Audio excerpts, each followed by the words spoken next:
Hello and welcome back to the channel, and happy National Ceiling Fan Day. Now this video is probably not going to come out until pretty late. In fact, it already is getting late. This day kind of snuck up on me, so I'm only just now getting around to filming this. I just installed this today. This is my Coda top mount ceiling fan with the cast iron motor. This is one of my favorite fans, one of my favorite fans in my collection.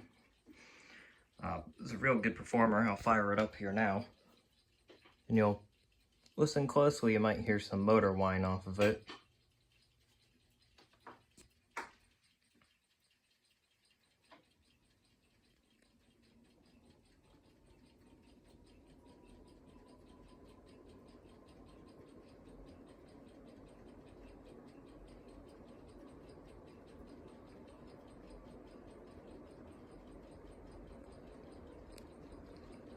Where it is going.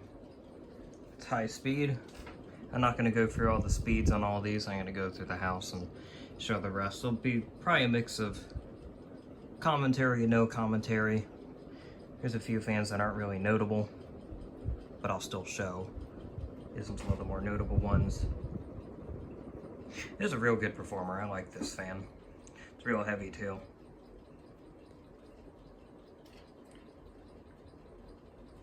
And usually I have a light fixture. I meant to mention that. Usually I have either that one or that one that I use when I have a light fixture here. And those are the rest of my portables. There's even more in storage. I need to make a full collection video here at some point.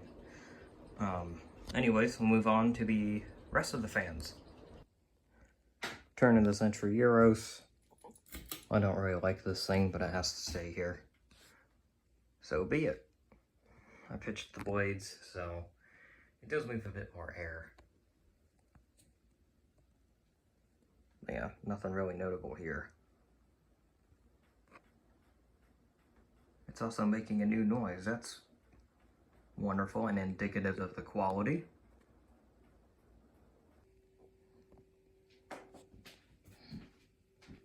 Harbor Breeze Armitage is the smaller one. Once again, nothing special, but these things aren't that bad in my opinion. I think it's the 52 or whatever. Those are junk. There was one in my room when I moved in. That got swiftly removed and just replaced with a light fixture, because that was better than that. Yeah, not terrible performance off of it. It's just a modern ceiling fan. Nothing really too special about that.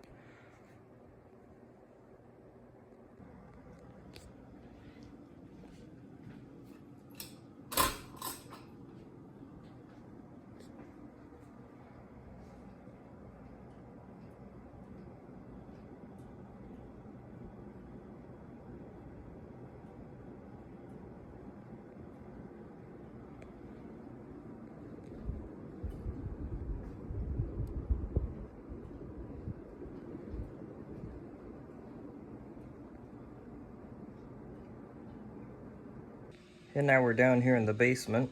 Here's the leading edge industrial. I went through and repacked the bearings with grease on this one. I don't have the correct puller at the moment. I need a blind bearing puller for that bottom bearing because it's stuck in the bottom housing or bottom motor shell. So for the time being, I just repacked it with grease. It'll be good enough for now. I'll fire it up. It's on a wonderful jerry-rigged speed control. KB control, I think, solid state.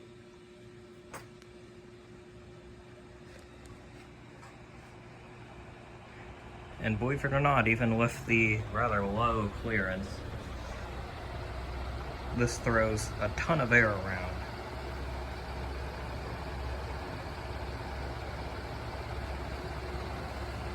I can even bump that down.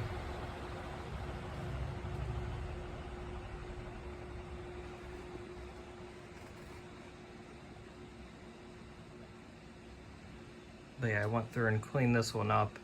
I cleaned the blades as well, cleaned everything on it.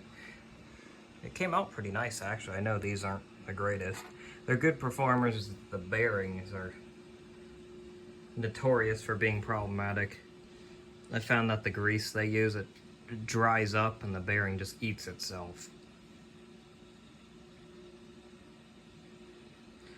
We'll head on over to the other side of the basement now and show the rest. Here's a little bit of storage here. I finally got an antique just this summer. It's a 1930s Westinghouse. This needs a lot of work. But the motor itself is good, along with the speed coil. I checked all that. So that's real cool. I need to get a snap switch or fabricate some sort of replacement for that. And also my Hunter Originals. I got these recently as well. Well, recently as probably 4 or 5 months ago. I was real happy to get these. These two are, I think this one's a 91 or a 92. Can't quite see. And that one is a overseas model from the early 2000s. The bearings on that one, or the bearing on that one is still good though. I'm gonna have to go through that and make sure the oil passage isn't clogged, because I know that's a real problem with those.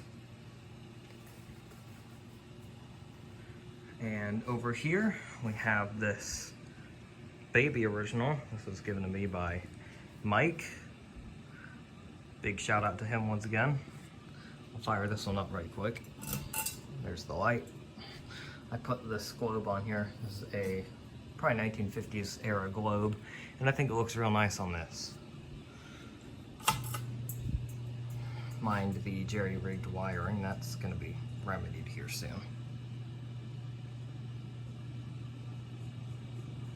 There's high. There's low. And off. I'm gonna go through that and do a full rebuild. I meant to this summer, but life kind of got ahead of me there. But it's gonna be nice coming up here, so I might try to get that done in that time before it gets cold. And the last one installed here is this little Heritage Furnace. This was just a scrap motor I found some junk blades for. I cut them down real short and pitched them really steep, and this thing just runs 24/7, kind of circulating the air down here, and it does keep it from getting stale, and this is a good performer too.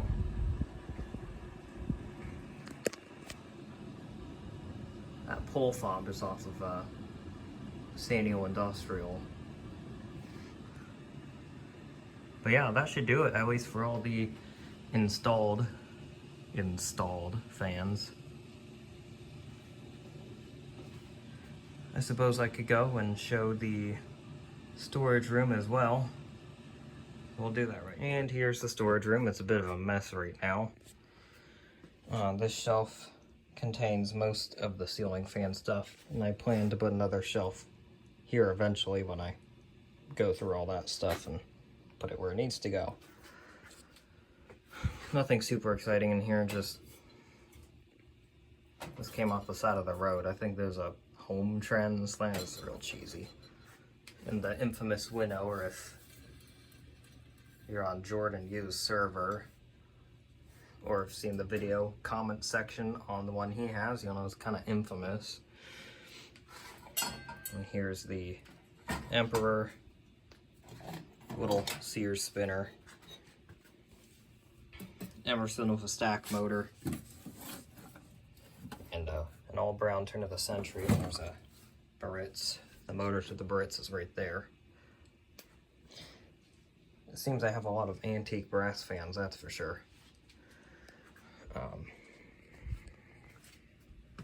And this, which I forget what it's called, but it also came off the side of the road. As far as portables go, there's a lot of my box fans back here. But yeah, that should really just about do it for National Ceiling Fan Day video 2025. So I hope it was at least semi-enjoyable. That being said, thanks for watching. More videos to come soon.